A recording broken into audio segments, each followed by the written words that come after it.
information assurance. In this class, we're going to be using the CompTIA Security Plus textbook, and we're going to use it to cover the materials that we need to study for information assurance.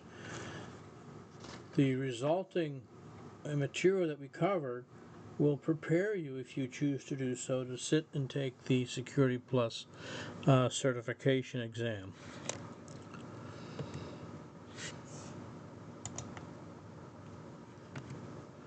So, these are our module objectives for the chapter. By the end of this module, or chapter in this case, you should be able to define information security, what it is, and explain its different principles. You should be able to identify threat actions and their motivations. Understand the why. Why is what's happening? Why is what's happening? Describe how attacks occur and the impacts of attacks, and list the various information security resources.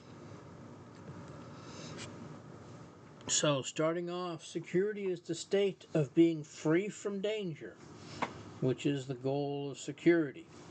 It is also defined as the measures taken to ensure safety, which also is the process of security. And then as security is increased, convenience is often decreased. You may say, why is that the case? Well, think about that. The more it takes to increase security, the more that security is increased, the extra steps that you have to take sometimes, that then convenience is decreased. For example, logging into YSU's website offline. You have to have a third-party authentication. The app that then verifies you after your username and password. If you go in and, say, log into other certain websites, they have these additional checks that then verify that security, or that the security, and that's often inconvenient. That's why your convenience goes down. Okay. So here's a little graph that shows, if it's directly proportionate, convenience and security. Then if it's increasing inversely proportionate, then you can see as we add more security, as security gets higher and higher, your convenience gets lower and lower and lower. So there are three types of security protections. They call this the CIA of security. The first is confidentiality. It ensures that only approved individuals may access information. So basically, only those people in the conversation can access that information. So person A talking with person B, person C should not be able to hear or see what's going on. A more appropriate example would be your browser as the client accessing a server or a website, which is the other party, and you don't want people to eavesdrop on your login or your credentials or your whatever you're typing in on that website. The second type of security is integrity. So, what information person A sends to person B should be what person B receives, and it should be correct and unaltered.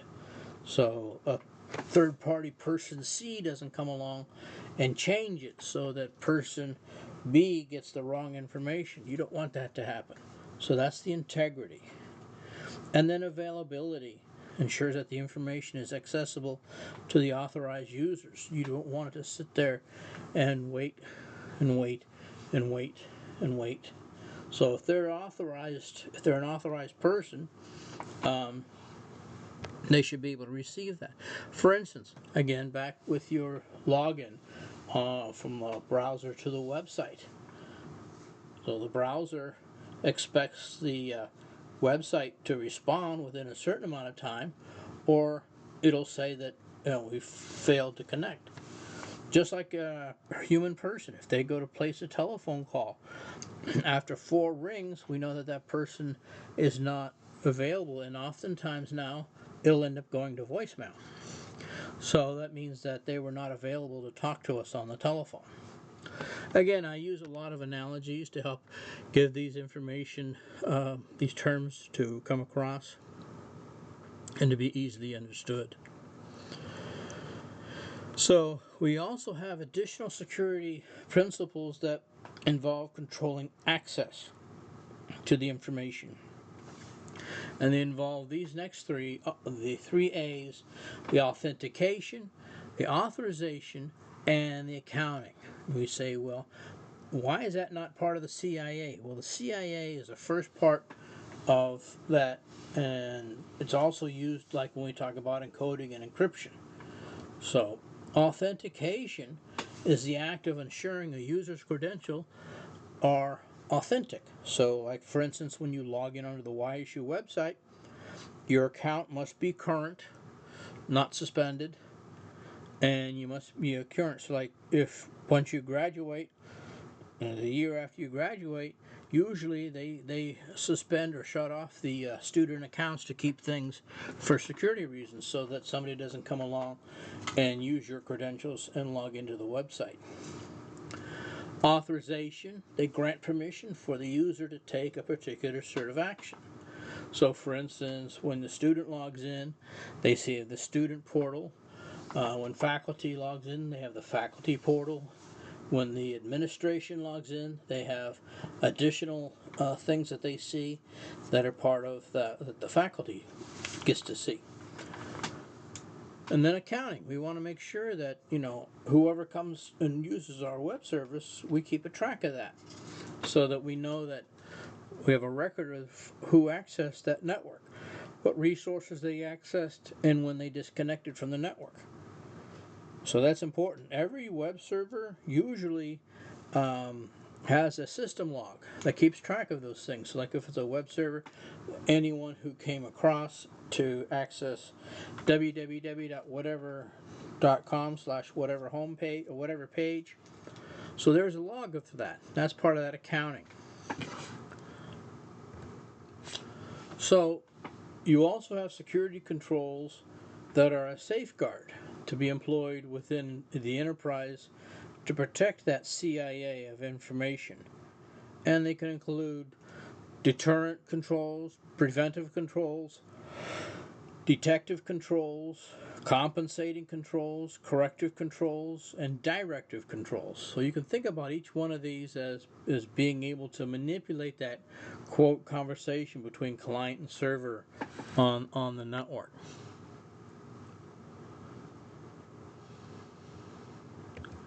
Okay, so let's make a point clear: cybersecurity versus information security.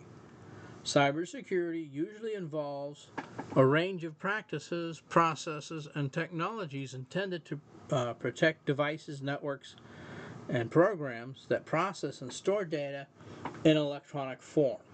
So what does that mean? So cybersecurity, again, is the practices, processes, and technologies. Practices, processes, and technologies. Okay. And that goal is to protect the devices, networks, and programs. So information security protects that processed data that is essential in an enterprise environment. So it protects that processed data, not the devices, not the networks, not the programs. Let's see, the first one does the infrastructure, so to speak, the devices, networks, and programs. And the second one protects the data, the processed data. So that would be the system databases. All of the, so like for Amazon.com, it would be all the transactions. For eBay.com, all the transactions. For YSU, all the things that took place on Banner in the databases. Okay, so that's information security. And you can see here information security and the different layers.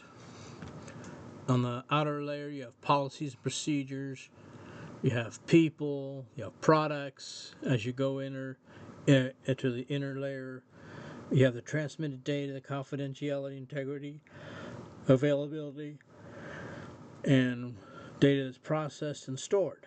Later on, we'll talk about in security what's called data at rest, data in action or data in motion, and data that's being processed. We'll talk about that later.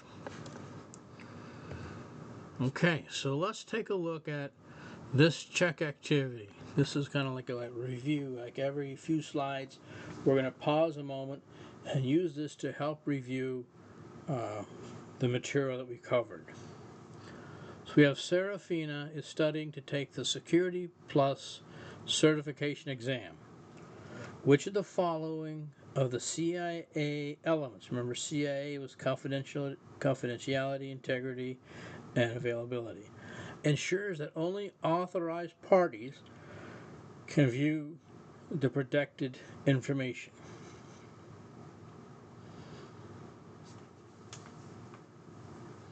Which one of these would be the correct answer? Take a moment and think about that. And no, don't peek ahead because the answer is actually on the next slide. But you should be able to do that because when you take the CompTIA Security Plus exam, these are be some of the questions that you might get, and you'd be required to answer them to pass that certification. But anyway, is it confidentiality, integrity, availability? Well, or credentiality? Well, let's do this by a process of elimination. We basically want to find only authorized parties to view protected information.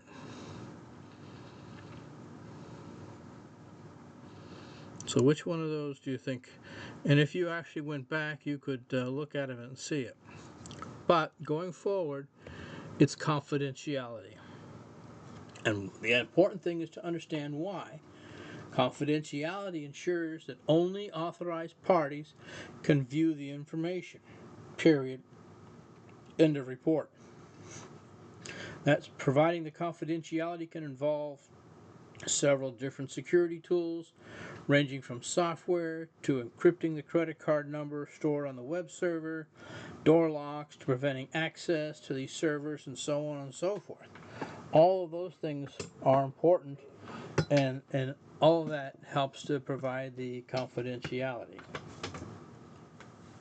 Okay? All right. So, let's understand threat actors and their motivations. So, the term threat actor is an individual or entity that's responsible for the attack. So, they're the ones that are responsible. And in the generic, you can see the generic term, they're considered attacker. So, there are different types of crimes. This one's mostly what these are people are after is financial. And the financial crime is often divided into three categories. Individual users, maybe they're trying to hack somebody's information, and it's an individual crime. It might be a business, which is enterprises, and you have governments. So if you go and look at like all of the security breaches, and you just go back to from 2000 all the way up to 2025, you can just go and Google security breach and then put that year in. You'll see all the different breaches that happened. Years ago in 2017, Equifax, the credit reporting agency, was breached. And we'll learn later on that was due to the fact that the people that work there, they did not update and put in the patches for their operating system software. We'll talk more about that little thing later.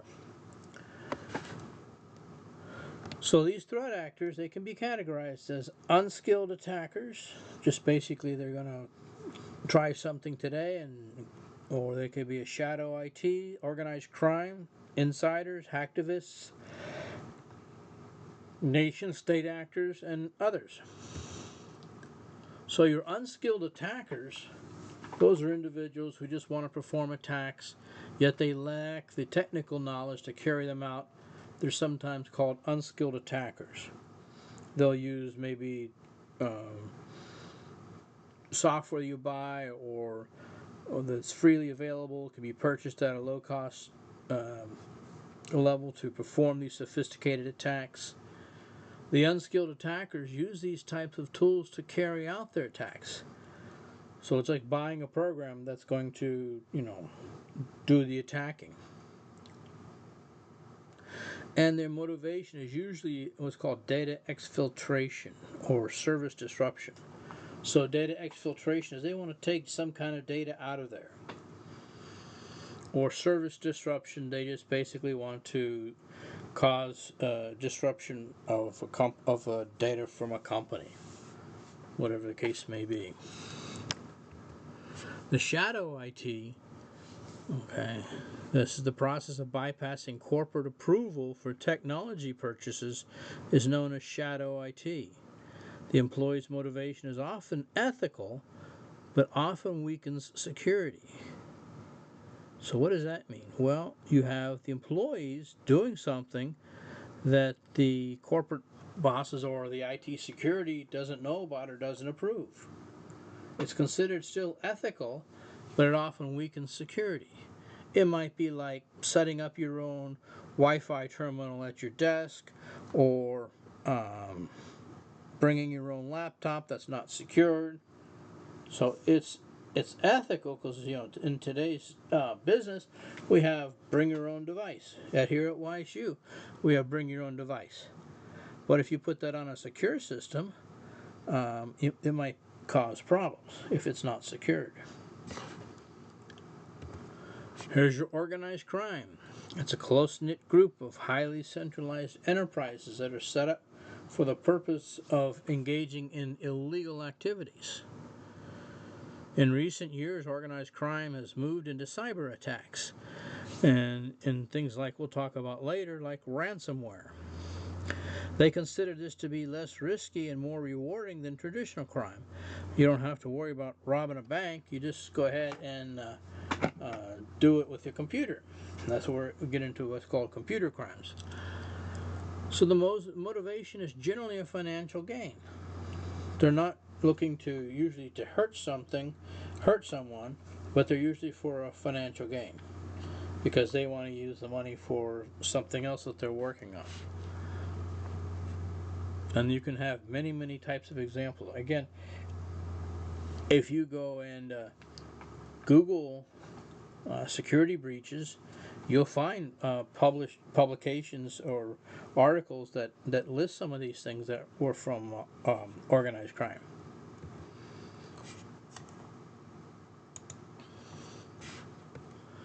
You have your insider threats. Those are scary. What is an insider threat?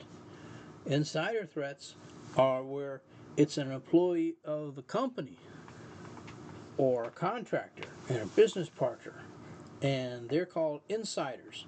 So they've already bypassed a lot of other security.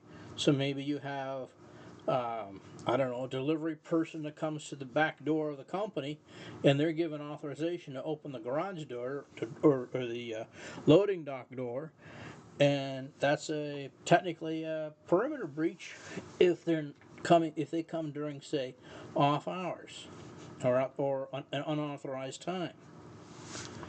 So the motivation could be revenge or blackmail.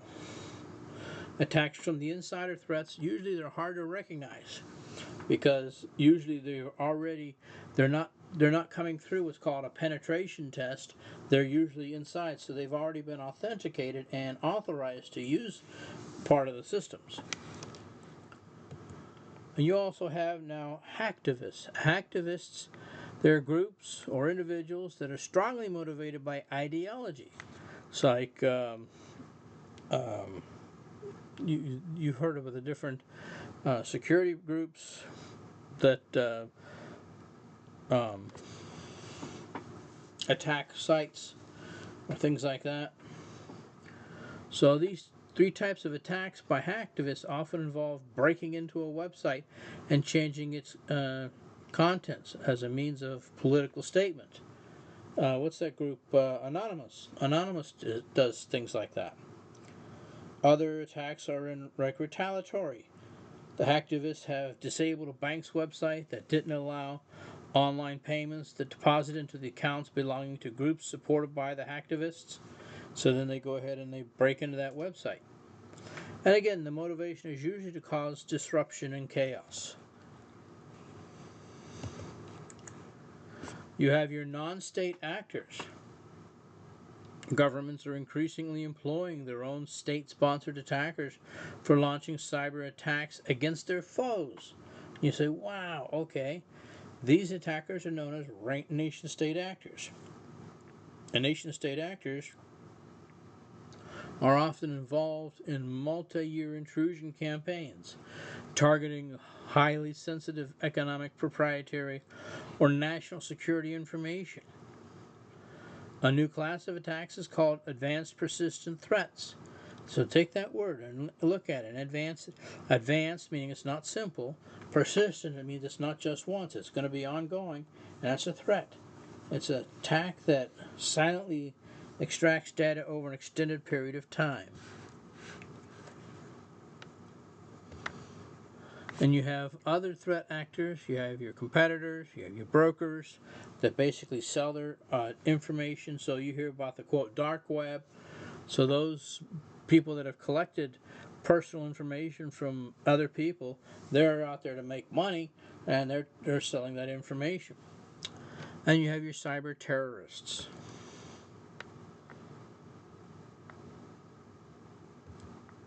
Okay, so here's our little check. Number 2. So what's considered the motivation of an employee who practices shadow IT? What's considered the motivation of an employee who practices shadow IT? Are they doing it for deception, ignorance, ethical reasons, or just being malicious? So remember what the definition of shadow IT. Okay, and then the employee who's doing that is going to be ethical. And why? The process of bypassing corporate approval for technology purchases is known as shadow IT. They're still doing the work of the company, but they may bring in their own server information or whatever. The employee's motivation is often ethical, has sound moral principles, but nevertheless weakens security. And again, I go back to that example of an employee bringing in their own Wi-Fi unit. Well, if they don't secure that down and IT security doesn't know about it, somebody connecting to that Wi-Fi unit could give a hacker access to their network. So in a way that it weakens the security.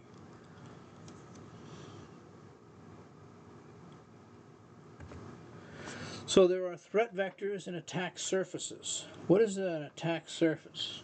It's also known as a threat vector. So it's a path or a digital platform that threatens hackers' targets for their exploits.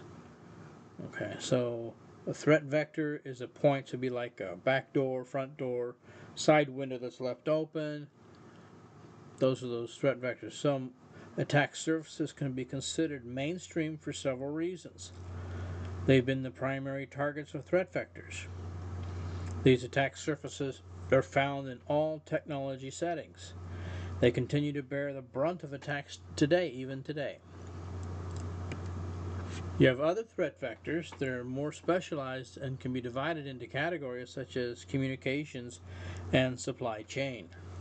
The most common communication tools are message-based and include email, text, instant messages, and voice calls. Okay. So a supply chain is a network that moves a product from its creation to the end user. Each link in that supply chain can be potentially a threat vector. Again, a place, just like if you imagine the, I don't know, say the turnpike, and every toll gate is a threat vector potentially. So malware can be injected into the product during its manufacturing, storage, and distribution, called supply chain infections. Pardon me, I think it was, I forget how many years back, was it Ubuntu or a Linux distro was infected at the core on the server with malware. And so everybody that downloaded the copy of that operating system also downloaded that malware because it got in there, made it attached itself to part of that distribution software.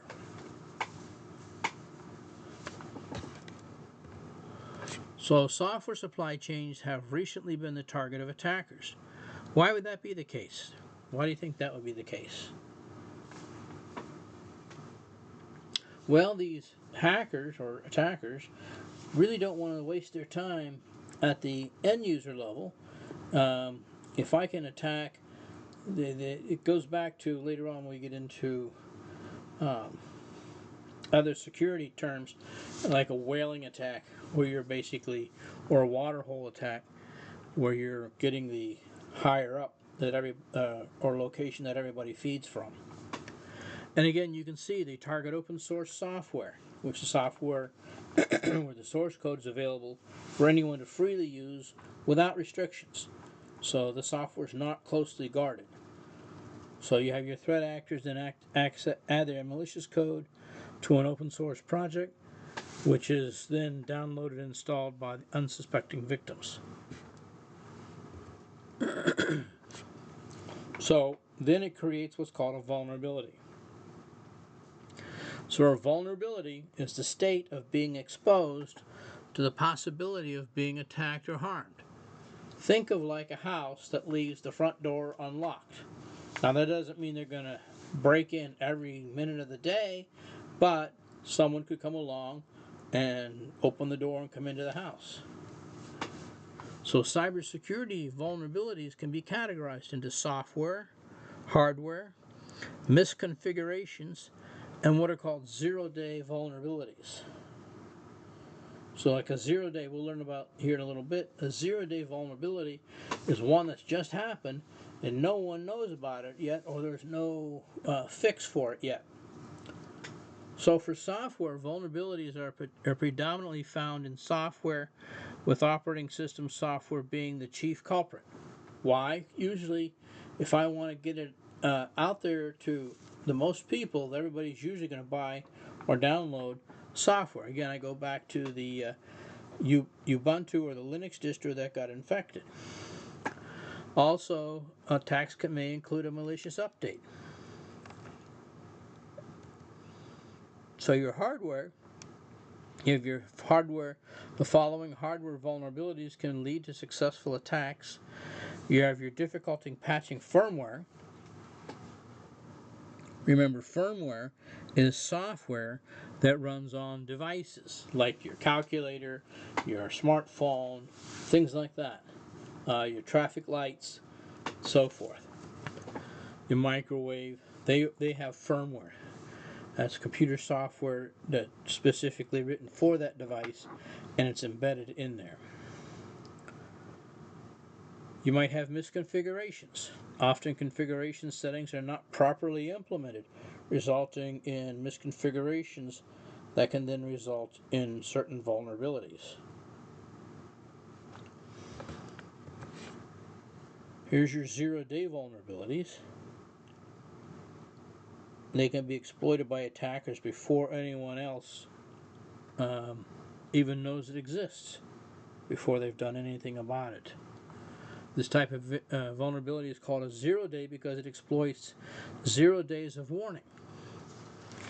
Zero-day vulnerabilities are considered extremely serious because whoever is able to exploit the system before anybody's able to stop it or correct it. A successful attack always results in several negative impacts. Okay, they can classify these as data impacts. Okay, you can have overall effects like making the system inaccessible, availability loss, which results in lost productivity or financial loss. Just imagine if somebody hacked eBay right in the middle of when they're doing all of their transactions. That would be terrible. Or even Amazon. Attacks may affect the public perception of the enterprise. So that's one of the things that happened years ago when they had Equifax was breached. Equifax is one of the three major credit reporting agencies. I think it was 140 million people had their credit information stolen. And so Equifax had a drop or a loss in their reputation. So you have here data loss, data exfiltration, data breach, identity theft. Those are the impacts of attacks.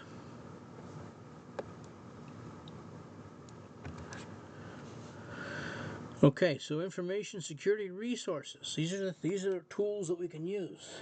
Defenders have the following external cybersecurity resources to help ward off attacks: frameworks, regulations, legislations, standards, benchmarks or security configuration guides, and information sources. So we have tools at our disposal that can help us protect against these cybersecurity attacks. So an information security framework is a series of documented processes used to define policies and procedures for implementation and management of security controls in an enterprise environment. So it's like a what to do when this particular security breach or risk happens. The National Institute of Standards and Technology, NIST, frameworks are divided into three basic parts: the framework core, implementation tiers, and profiles. So if you look at this diagram, you can see you have the ability to identify, protect, detect, respond, recover, and it repeats again. So this is the cybersecurity framework, version 1.1. So obviously, like we mentioned before, you're going to have a security breach. It's not an if, it's a when. It's a when. When's this going to happen? And when it does, you have to be able to respond to it and then recover from it.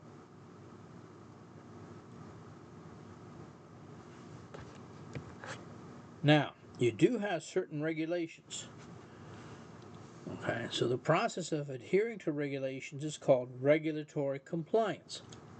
So if you do what the regulation says, you're in compliance with that regulation. So you may have seen on the companies when they advertise, there are certain ways they do things like ISO 9000 or whatever those different numbers might be, that each one of those specifies a specific regulation. That means that as far as risk, we're able to handle a situation. As far as disaster, they have disaster recovery in place and things like that. And in some cases, the fact that you have that and that you can show that to your business customers and to investors is going to be a great asset to the company. So for information security, there are the following regulations. You have broadly applicable regulations. They're broad. You have industry-specific regulations. You have U.S. state regulations and international regulations, the ones that affect they're global. Like say, for instance, when we get into cryptography,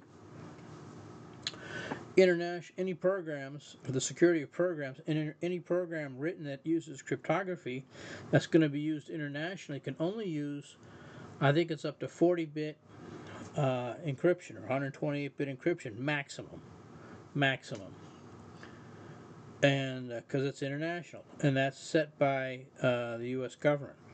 If it's used in the United States, you can go all the way up to 1024 or 2048 bit encryption or 4096, depending on what encryption method you're using. Okay, and that's important that you adhere to those whatever regulations. And there's legislation. Specific legislation or laws that can be enacted by governing bodies that provide an information security resource. Later on, we'll talk about the Digital Millennium Copyright Act or other particular security acts. Okay, you have national, territorial, and state laws. Okay, with a number of different entities involved in passing multiple legislation. It often leads to a hodgepodge of legislation, and it's not always a good cybersecurity resource. We'll also see, like when those laws come out, one law closes the loopholes for other things that a prior law or standard did not cover. So. That's what as our next topic here is a standard. That is a document that's approved through consensus by a recognized standardization body, like IEEE, and so on and so forth. It provides for frameworks, rules, and guidelines or characteristics for products or related processes and production methods. This is how we're going to do this. And everybody who does that is going to have to abide by that. For instance, a long time ago, when we were still using dial-up, I don't know if you remember 56K dial-up. Okay, well the 56K standard was still relatively new and really wasn't an adopted standard.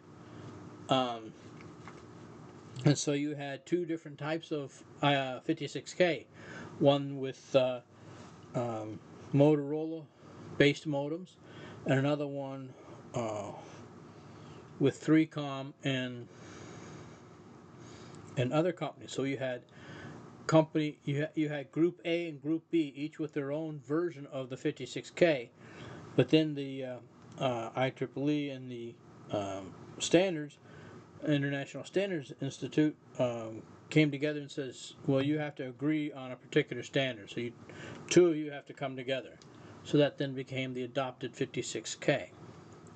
Because back in the day it was K56 and 56 Flex. Okay, so an example here, we have one information security compliance standard is the payment card industry data security standard. So if you remember, a long time ago, all your payment cards, credit cards, debit cards, had a RISD number imprinted on that because they used, in the old days, they ran them through those credit card terminals. And they basically imprinted the credit card number or the debit card number on that carbon paper. Then with the electronic data terminals, they started using those, and it just became the magstripe. Later on, they added the 3-digit verification code.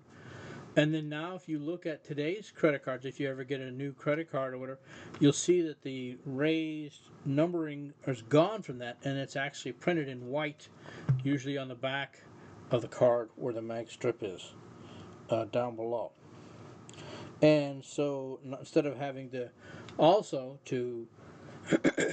and we'll talk about that when we get into wireless, the what's called near field communication, where you don't have to actually swipe or insert your card. You just hold it up and it automatically taps and recognizes your card. So you have your benchmarks and security configuration guides. They're usually distributed by hardware manufacturers and software developers, and they serve as a guideline for configuring a device for software so that it's resistant to attacks or resilient to attacks. Usually there's a platform vendor specific guides that only apply to those specific products. You also have your information sources, which is really interesting. Request for comments, RFCs. If you ever want to go and just Google RFC space 1, and you'll see the first problem was to be able to allow different types of computers to talk to each other via a network. This was way before Ethernet and all the rest of those things were adopted, but you could see how they outlined the particular problem and came up to a consensus. You have your data feeds. They're continuing to maintain databases of the latest cybersecurity incidents. Okay, your common cybersecurity data feeds include vulnerability feeds that provide information to the latest vulnerabilities. The adversary tactics, techniques, and procedures is a database of the behavior of threat actors and how they manage attacks. Okay, here we are. We're going to have another activity. What's another name for an attack surface? Is it a vulnerability exposure? So if you're not sure, think of it this way. Is an attack surface a vulnerability exposure? Or is it a threat vector? Or is it a legacy platform? Or is it attack floor? Well, if you remember, an attack surface usually means how it's going to approach it. So that's the how should help you eliminate out some of these options. So it's probably not a vulnerability exposure, probably not a legacy platform or attack floor, and we can see that it's a threat vector. The attack surface is also called a threat vector. It's a digital platform that threat actors target for their exploits. So if I know that they're always going to leave the door open after 5 p.m., I know that I'm going to go through that door. That's, in this case, the threat vector or the attack surface. Okay? So, we should be able to rate your competence in the following module objectives on a scale of 1 to 5, where 5 indicates you have full confidence. You should be able to define information security and explain its principles. Identify threat actors and their motivations. Remember that the actors are the people, okay, and their motivations. Why are they doing this? Usually, remember, it's due to money. Describe how attacks occur and the impact of an attack. And list various information security resources. Okay, here is the summary of the chapter. This takes us to the end of chapter 1. Okay? And I will see you in chapter 2. Have a nice day, everybody.